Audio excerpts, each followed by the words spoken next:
How are you guys? Sweet. You guys having a good day so far? Awesome. I'm really excited about this session. This is probably my favorite session because I'm going to talk to you today about some of the absolute brand new cool stuff that's coming as part of HTML5. Now, I want to put a couple of caveats in before we get in too deep. Almost all of this stuff is so new that you're going to need to play with it in one of the early versions of the browser. So I'm running this in Chrome Canary. You can also try the betas of Firefox. You might be able to do some of this stuff in the platform preview of IE10 if you're using that. But you need the latest version of the browser to play with this stuff, because this stuff is the stuff next year I'm going to come in and talk about, and you guys are all going to be like, Pete, you told us about this last year. Why are you bothering to tell us about it, right? This is the stuff that next year we're going to be playing with on a regular basis. It's the really cool, fun stuff that's going to allow us to do a lot of neat new things. Some of it, and in fact, probably almost all of it, will change. So let me get started. My name is Pete LePage. I'm a developer advocate at Google. I love my job because I get to work with folks like you guys to figure out the coolest and most fun web applications, how to go use APIs, how to do really neat things, how to solve the problems that you guys are trying to solve to make some of the most interesting and exciting web experiences, web applications that I've ever seen. And you guys have continued to blow me away every time I sit down and have a conversation with you guys. Just the creativity and awesomeness that you have. I'm on Twitter as Pete LE. I've got my blog up there as well. I'm also on Google+, Pete LePage. So the plan for today, we're going to have a look at some of the things that make web applications run more intelligently. So what are the things that are deep down guts that make apps much more interactive, much more useful to us? We're going to have a look at some multimedia stuff. What are the things that we need to, or will have access to, that are going to allow us to make these applications more beautiful and give us more things than we've ever had before, like real-time communication. So instead of having to rely on something like Skype or on some third-party plugin, you can do it straight in the browser, straight as part of your application, no less. Now, like I said, some of this stuff is brand new. And it will change from out from under you. Some of these code samples are going to break. They're not going to work in even 2 weeks, for that matter, right? Who knows when these things are going to change? These specs are all either being developed by the W3C, or they're being developed by browser vendors to try and figure out what's the best way to go about and do something so that we can then take it back to the W3C and say, hey guys, a whole bunch of browser vendors have done something, and figure out from there. I'll talk more about that in a little bit. So let's jump into intelligent web applications. Now, how many of you guys are doing animations using JavaScript or anything like that today? You're moving stuff around, you're using some JavaScript libraries, maybe you're using jQuery. Okay, so there's a bunch of folks. Now, you're probably using set timeout to do that animation loop, right? And set timeout goes and fires every however often you set it. And if you set it for a really short period of time, faster than what it's going to loop, your code is going to take a little bit too long, and you're going to end up in this not quite as fast as you expect things to run.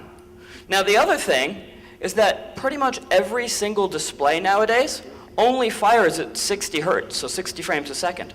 So does it make any sense to render any faster than 60 frames a second? Probably not, right? So it doesn't really make a lot of use for us to do that. So the better way to be doing this is to use a new API called Request Animation Frame.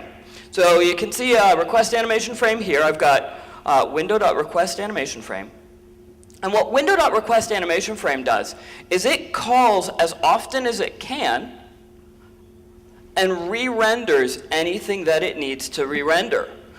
Now, let's have a look at how this might actually work. So I already mentioned all of these things. It's the fun thing about builds sometimes. All right, so now, old and busted, new hotness. I'm going to just pop out of full screen mode here because I want to show you this. Now, notice that using set timeout, this thing fires every 10 or 11 milliseconds, which is about every 90 hertz, right? Now, the screen's not refreshing. My screen's only refreshing at 60 hertz. This projector's probably only doing 60 hertz. So that doesn't make it a lot of sense, right? We're using battery, we're using CPU on a mobile device or on a laptop. Do you want somebody else's web page to suck up your battery because it's trying to render faster than it actually can? Probably not, right? So we can make people's batteries last longer. Now, with the new hotness, when we use window request animation frame, sure enough, we go over to 16 or 17 milliseconds, which gives us that 60 frames per second, all right? But I want to point something out here. So if I actually pop back to the old one, and I open a new tab, notice up here at the top, it says Chrome does a little bit of smarts. It says, oh, hey, you know what? You're not looking at this page, so instead of rendering every second, or every 10 milliseconds, I'm just going to render every second, because you're not looking at it, so there's really no work for me to go do. Now, if I do that same thing with request animation frame, notice we're 16, 17, we're averaging, okay, up. I pop over to this new tab. It stops at 16 milliseconds. It doesn't move from there because Chrome has actually said, hey, this page is not visible, so why even bother rendering right now? So that means you're not using up CPU cycles, you're not eating up battery, you're not doing anything that's going to go and grab all resources that don't really need to happen. So using the request animation frame means that you're actually respecting people's browser and batteries, and your renderings will happen in a much better way. All right, so let me pop back into full screen mode here. Another new one is the page visibility APIs. Page visibility APIs are really kind of neat because they allow you to say, hey, is my page visible? Has the user actually opened my page and looked at it versus they've just opened a tab to see what my page is going, right? So that means you can know what's going on. Before I get to that, I want to show you guys I'm going to get the next demo started. So I'm just going to click on this demo here. And I'm just going to type cnn.com here, because CNN is a nice, very fast page. All right, so let's go and have a look at this demo. So, you know, we got this video playing here, and kind of cool. Nothing terribly exciting. But if I move off of this page, notice the sound stopped. And actually, if I zoom in here, the browser switches to paused. Wouldn't it be great if YouTube did that? So if you switch tabs, it would pause your video and you could, you know, come back to it at the same place, right? So it means that for pages, you don't have to say, oh, this page is not visible anymore. Now if we pop back over to this, sure enough, the video restarts. Great. Pop over to here, okay? So completely depending on whether the page is visible or not, you get events. Not only do you get the events fired, but you also have a state that you can query. With pre-rendering, which is the other thing that I just popped up, and let's just close this guy. All right, so I popped over to CNN, and let's see how long it takes CNN to load. CNN.com. Right, so we got to go all the way up to the States. We got to start pulling stuff down, And yeah, and we're still spinning. Okay, well, you know what? That wasn't too bad. But with pre-rendering, what Chrome does is it actually has gone and pulled all the resources down for this page and rendered this in basically a new tab that we can't see. So now when I click this, bang, page is loaded instantly, right? I can try that with any other site. Let me pop back. And let's try cbc.ca. So we'll go to the Canadian equivalent, pop over, and as soon as you click it, what's happened is now, oh, all right. So apparently this is blocked. Interesting. But what's happening is as soon as you put this pre-render on a page, right? So you'd normally put a link on a page, you'd just go link rel, you'd put link href, or you'd do a href, right? Well, if you want that page to pre-render, you can tell Chrome, hey Chrome, there's a good chance that the user's going to click on this particular button, or they're going to click on this particular link. I want you to go and pre-render it for me. I want you to do it so that when the user clicks on it, it's fast, it's ready to go, it's done, right? So that means not only does Chrome make your app feel faster, but you're making your applications feel faster because you know that user's going to click on this because they got to go grab this content or something like that. You can make the user's just experience really great because all of a sudden they click on that link, it's fully loaded, ready to go. So it's a real easy way to be able to get in there and say, hey, I want pages to pre-render, be good to go. Now, you can't go and put 100 pages on somebody's pre-render thing, right? You can't go and do anything truly nasty because Chrome's pretty smart about that. It goes, okay, well, I'm only going to pre-render a couple of links. It's not going to go and do everything if you say, hey, I want you to go pre-render. The other thing to keep in mind is if you're doing any kind of dynamic content that maybe depends on the page before, well, you can't pre-render it until you've actually got the other stuff, right? So pre-rendering is really great if you want to pull down any kind of static content or even some dynamic content, as long as it's getting rendered server-side and doesn't depend on the page that the user is on right now. But it's also really useful to know whether you're online or offline. How many went to the offline session this morning? Yeah. How many found it really useful? Awesome. I'm glad to see pretty much every hand stayed up. Cool. Online and offline apps, like this to me is the one place that as developers, we have so much room to grow and we have so many opportunities to grow because the web is great when we've got a connection, but the web sucks when you're on an airplane, right? Like when I was flying from Brazil down here, I spent 3 hours on the airplane going, all right, well, I guess I'm just going to watch a movie, which was fine, but I wanted to get some other stuff done. And I did, but then I ended up having to rewrite half of it because I found a better way to do it, right? If I'd had the internet connection, I would have had to rewrite half of it. Well, to be able to say, hey, this user is online or offline, is one of those things that you can use to say, hey, should I go up and do an AJAX request and go render some stuff on a page? Or should I maybe store data in the local file system or in the web storage or in IndexedDB until the user connects to the server again and I can resync then? So basically what the online-offline events do, so there's two. There's a API that you can call to say, if navigator.online returns true or false, true the user is connected to a network, or false if the user is not. Then there's the event listeners. So you can say, add event listener for an online connection and an offline connection. Now, I'm going to do something really dumb. There's certain things you're never supposed to do when you're presenting. One is pull the network cable out of your computer. I'm about to do that. All right, so let's make sure that I've got Wi-Fi turned off, and there we go. All right, so basically what's just happened is Chrome has said, hey, there's no network connection anymore, and it's gone and said, hey, you're offline. Great, awesome. Now, if the user's filling out some kind of web form, you can go and say, hey, instead of sending that data back up to the server, I want to store it locally. I want to call out one quick thing about this. This is effectively only the link light.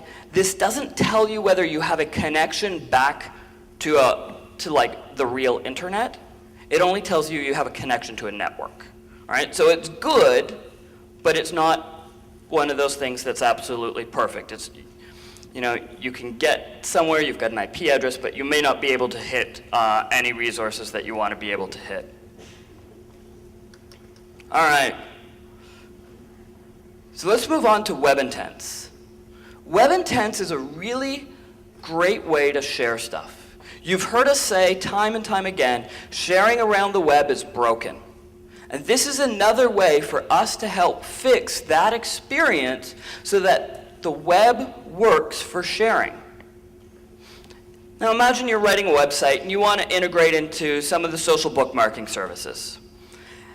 And wow, there's a few of them, right? Like there's, let's see, Blue Dot, Kanita, Copy2, Delicious, Digo, GroupMe, HBookmark, Hysteria. Like there's a ton. Now you're probably only going to go pick a couple, but you're not going to get every single one that your users want. And if you go pick a couple of them, it's a bit of a headache, right? Like to go and implement every single one of those. Now, how many people just do bookmarks on their site? Probably not many, right? You probably want to go and do a share with, right? You want to be able to have people tweet and Google Plus something and Facebook like them, right? So there's a whole bunch more APIs that we need to go integrate, right? Like status, video, Flickr. What if you want to go share photos? Crap, there's a lot of photo places to go put photos online. What if you want to edit photos? Really? Like, there's a lot of stuff for us to go do if we want to integrate all of these different services into our web application. So that's what Web Intents is really all about. It's a framework for client-side service discovery and inter-application communication. All right, really?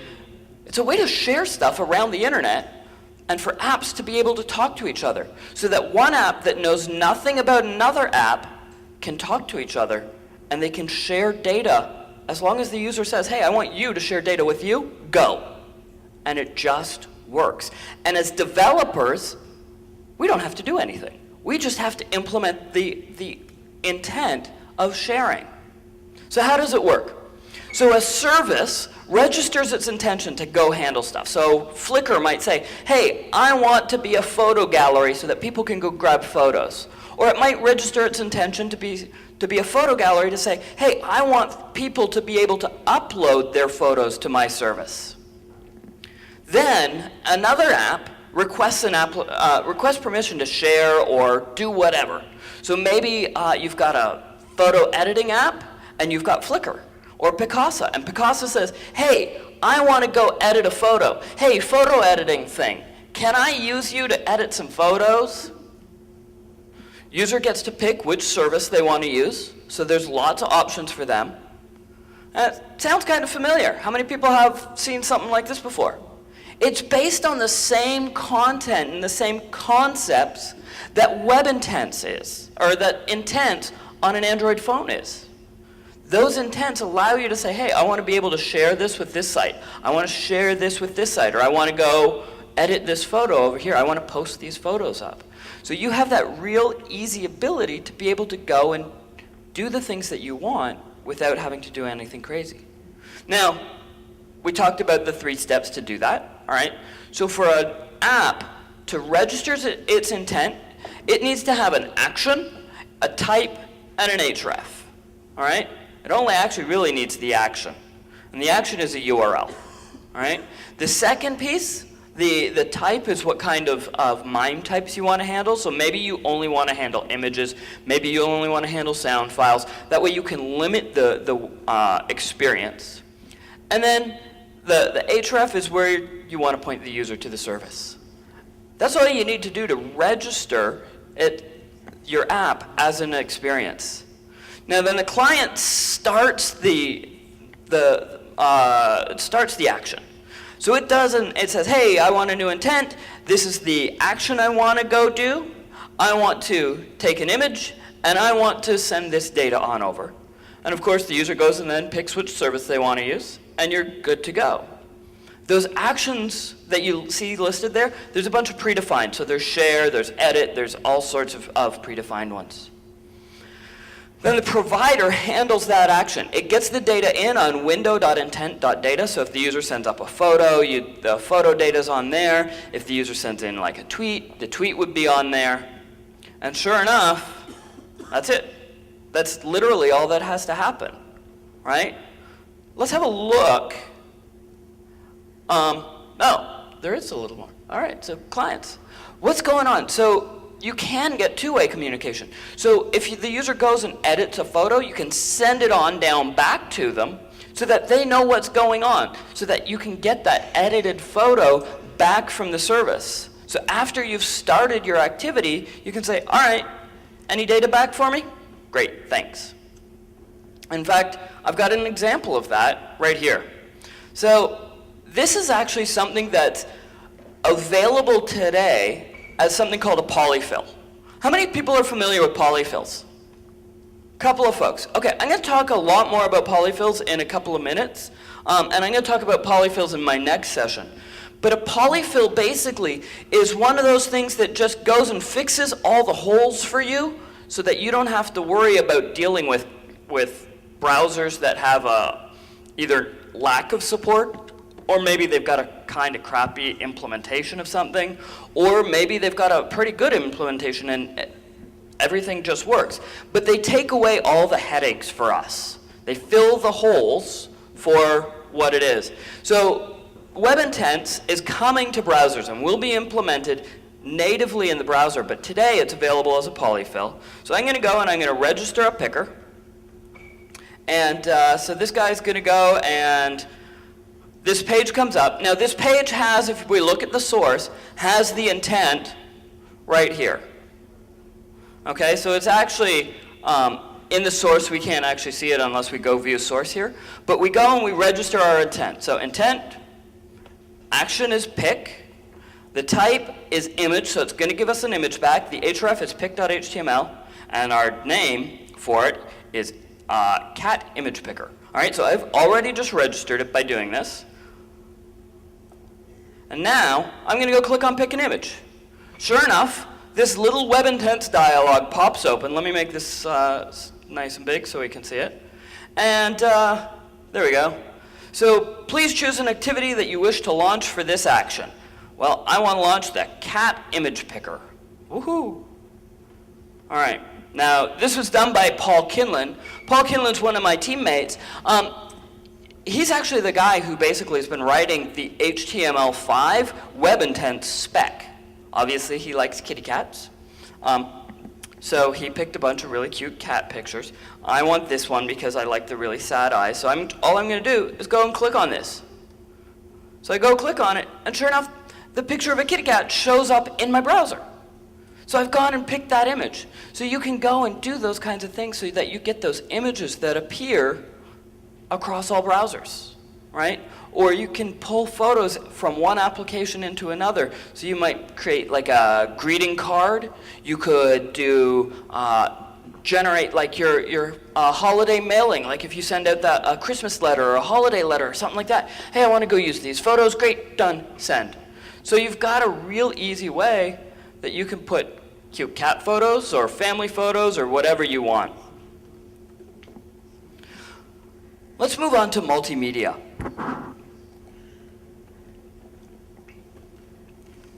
How many of you guys want access to the microphone and camera that's built into the PC so that you can do something with it? All right, so there's a bunch of people.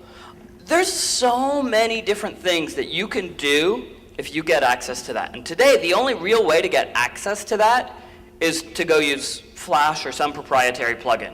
And the web is all about not having to go use plugins. It's about being able to do everything in an open, cool way. So camera and microphone access is actually coming to the web.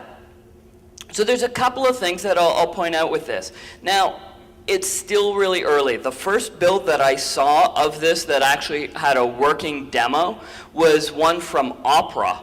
And they had it working on, oddly enough, Android phones when I saw it. So like you were using an Android phone and you saw a little browser window and you saw a picture of yourself because it was grabbing the camera and being able to use that. So kind of neat that they're able to do that. And so I would expect to see this come in.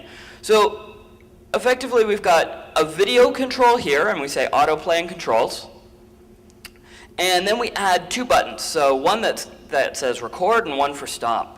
In record, we call mediastream.recorder. So basically mediastream goes and gets that stream from either the camera or from the microphone or both, and it hands it back and we'll eventually put it there. So there's record, there's stop. Now when we want to get the user media, so get user media here, We go and get our video control, and we say, window URL, create object stream, or create object URL and hand it the stream. The stream is all of the data that's coming in. So basically we're taking a video stream and we're basically turning it into a URL, a data URL, and pumping it straight into the video element, right? And there you go, you've got the local video stream running. Now, through something like this, you'd actually have the browser window showing the video that the user has. That's pretty cool. And I think we'll probably see it, I don't know, I'm hoping we'll see an early implementation in the next 6 months so that we can really play with it in a year, because I think there's some really neat applications, right? Think about being able to do photo booth as a web application instead of actually as a desktop or you know, native application. Think about being able to go and create like video screencasts of, hey, how are you, that you want to send to your family or friends who may be traveling or out of the country, or you want to just go while you're traveling and point your camera or point your laptop out at the beach and be like, look at the beach I'm sitting on, ha ha, right? Well, you guys have pretty good beaches here, so you guys probably don't have to tease your friends. In San Francisco, so I just moved to San Francisco, I don't know, probably 6 or 8 months ago, and I moved from Seattle. And I was thinking, oh great, I'm moving south. It's gonna get warmer. And the average temperature in the summer in Seattle is about 22, 23 degrees. I'd say the average temperature in San Francisco this summer has been about 11. Yeah, it's not very warm. I'm happy to be down here, except for the fact it's only just the beginning of spring. So, all right, anyways, I'm gonna jump back in and keep talking. Full screen content.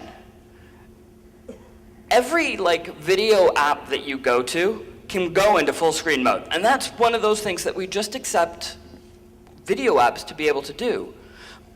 But not just video apps should be able to do that.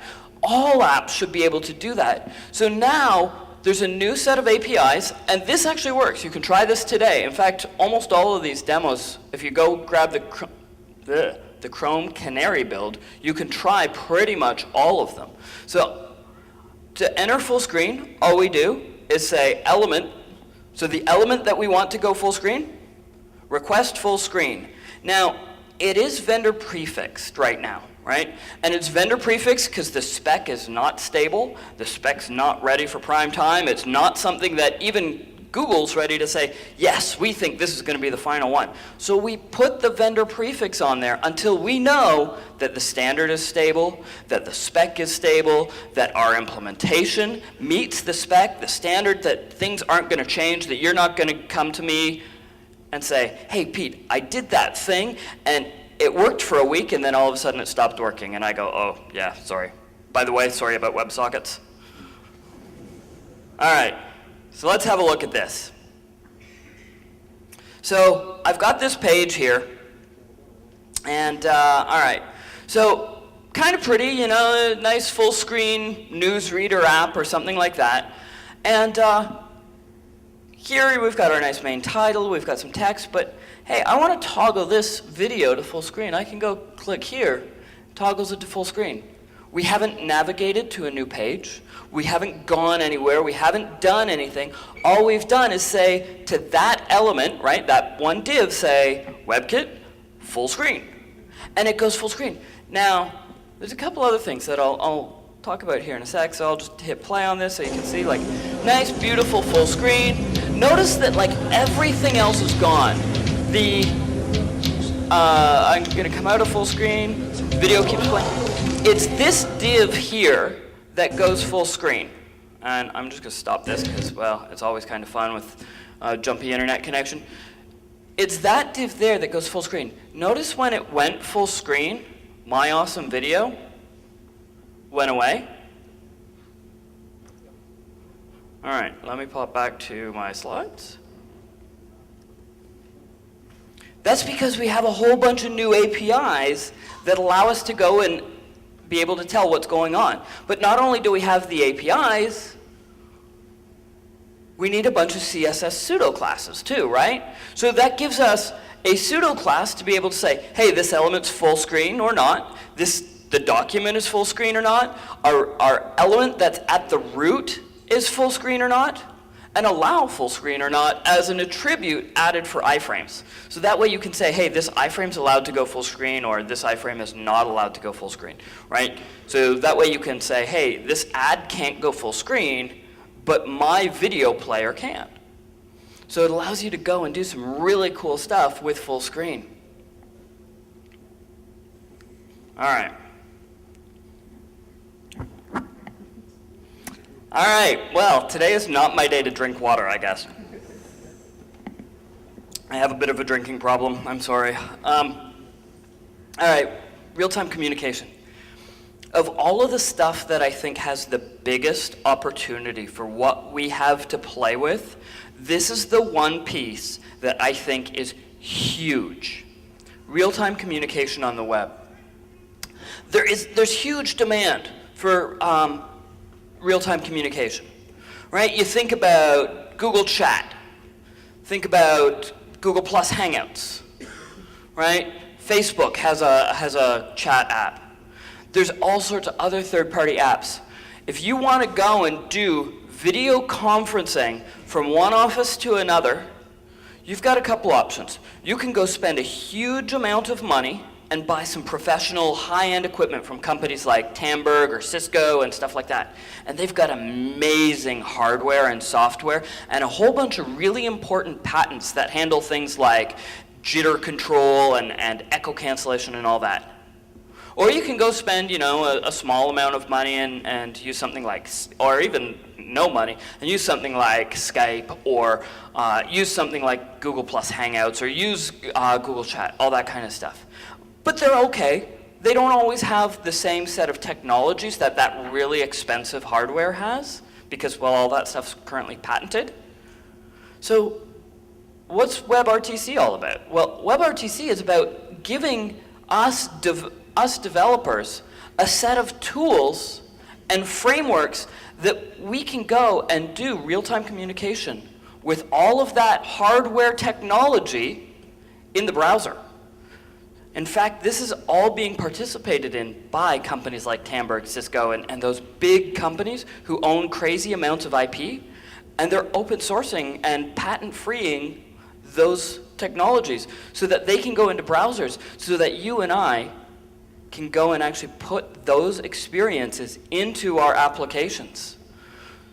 In the browser, that means we get echo cancellation, we get noise reduction, we get all of that crazy stuff that, I'll tell you right now, as a web developer, I do not ever want to have to write, right? I don't want to have to figure out how to go make sounds stop echoing. Well, you saw me do it this morning when I did the keynote demo, and I got call Argentina. Better than Fort Lauderdale, which was what I got in Brazil.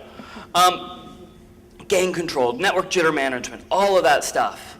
And it also gives us access to the video capture playback in the device, or the devices. So it means we've got access to the camera, the microphone, all that stuff. So it means we get a full network stack to be able to go share that stuff. And it builds on the peer connection API. So instead of having to say, hey, this person wants to talk to this person, and well, you got to go up and use the standard sort of client-server architecture, this person talks to this person, and it goes this way instead of up and through. Short version of this slide, it takes all the complex stuff right there in the middle and says, you don't have to worry about it anymore. There. That's the easy demo or explanation of that slide.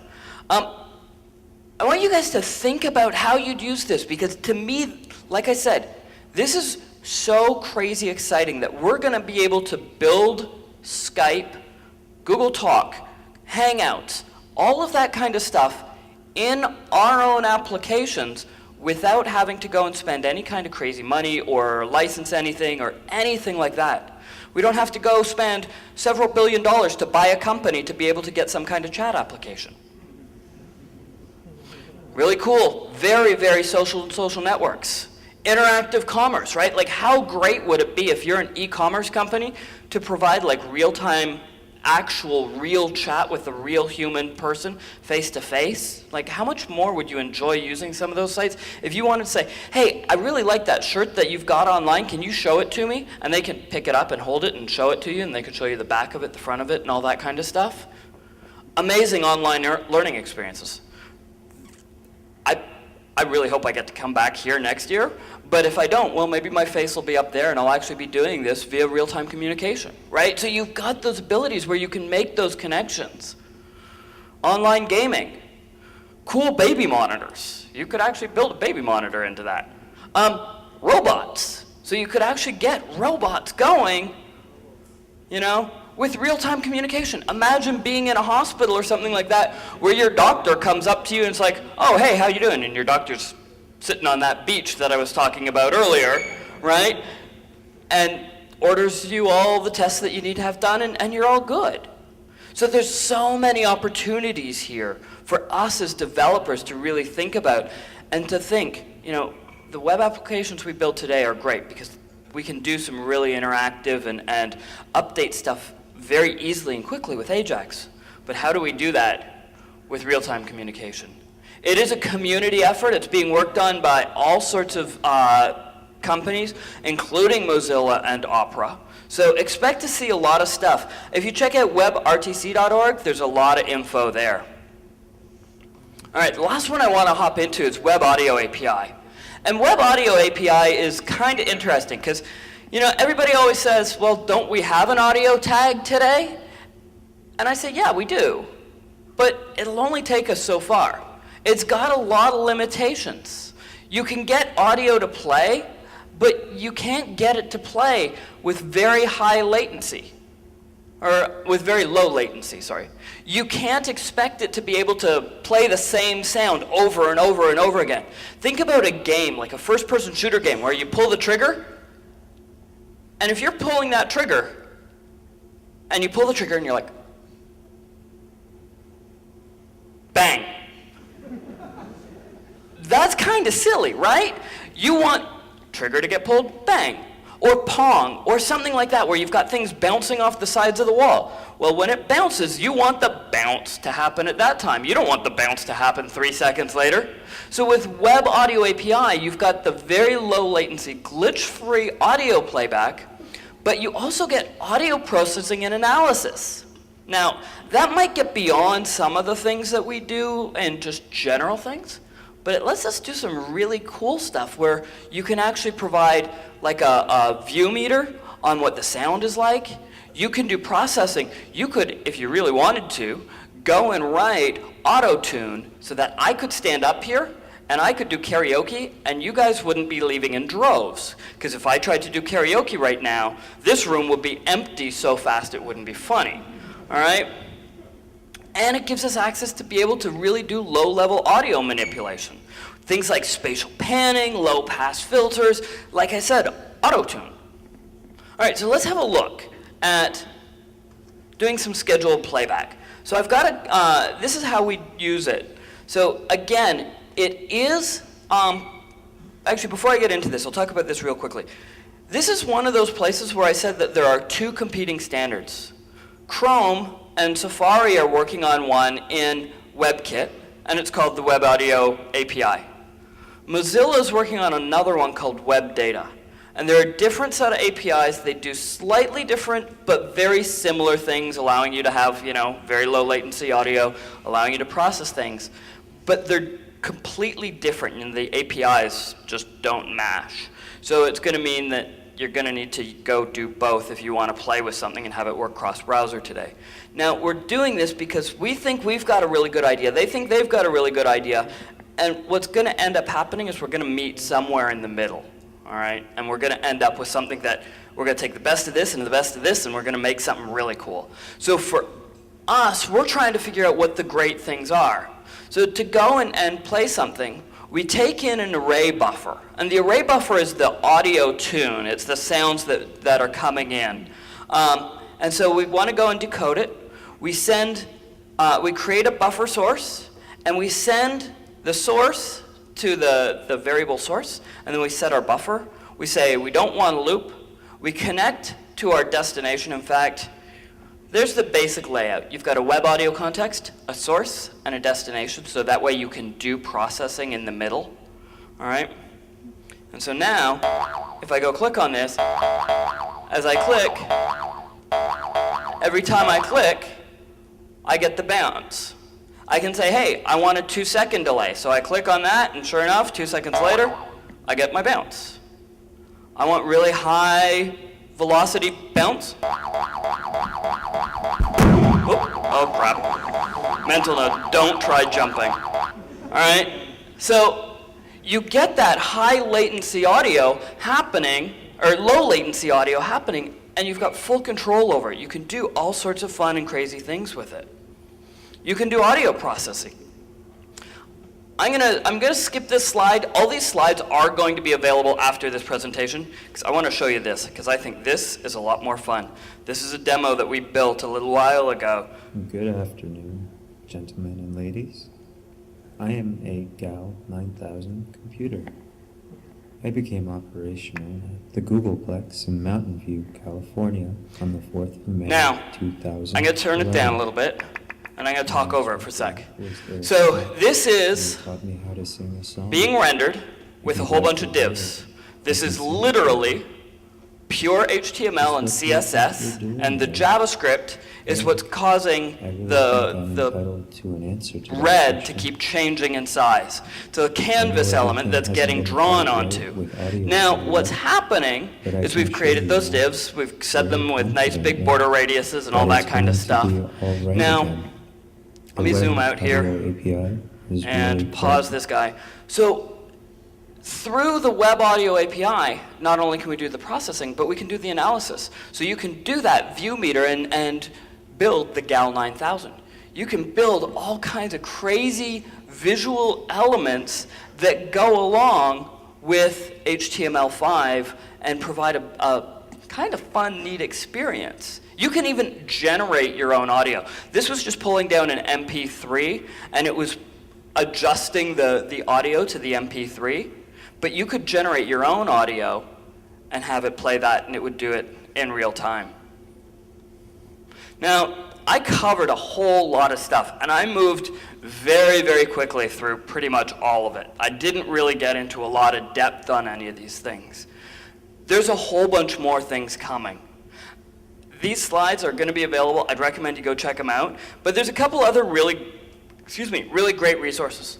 If you don't look at ChromeStatus.com on a regular basis, I'd really recommend checking it out. Chrome Status is where the Chrome team posts all new information about what's going on with Chrome, when things have gotten updated, what you need to know, when certain things changed. We also have updates.html5rocks.com. That's where we post like, hey, this new thing just came in that allows you to go do this.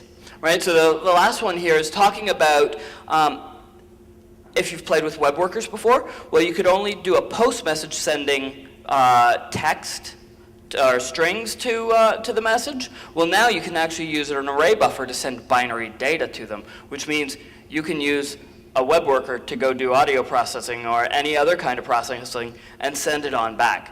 Kind of cool.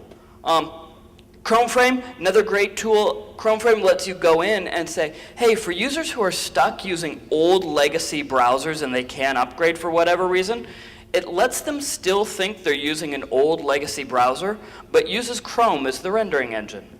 So as far as they know, they've got IE6, but Chrome is actually doing the rendering.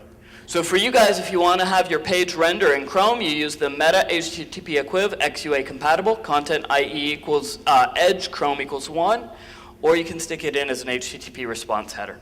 Go check out ChromeFrame. It's pretty slick and hopefully will reduce some of the headache that you have in dealing with legacy browsers. I'm not going to list all those resources. Lots of great resources. All right, so with that, I think I have, let's see, I have 2 minutes left of this session. So I'll say thank you guys very much. I've got another session immediately after this in room 3. I'll open it up to questions, but say thank you.